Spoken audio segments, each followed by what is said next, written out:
how you can actually apply album art on your album, whole album, or just one song. So the first things first, this is the tool we're going to use, is MP3 tag. It's down, linked in the description, so you can download it. And right now, let's go to the file and just go, and you can actually add directory. You can add directory, so it will, wherever your music is, link it to that folder. So I'm going to select this folder, and it will upload all my files right here that I have into this folder.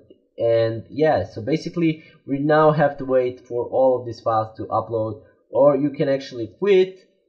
And these are all my songs, but if I want to apply on one song, I will go as you can see on the internet, and for my song is from the album Must Be Nice from G-Eazy, and I will actually go and make it right here, and I will drop the music in here, and I will download this here, save image as desktop. We're going to G-Eazy album.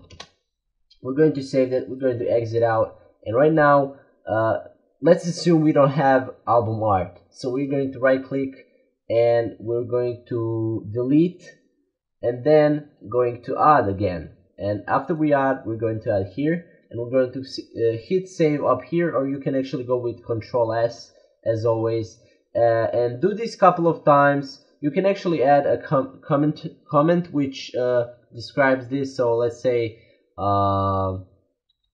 G-Eazy album art, and save it again. And you'll need to save couple of times so it can be applied, and then you can transfer to your mobile phone or to your devices. So yeah, this is again it. This is how you can actually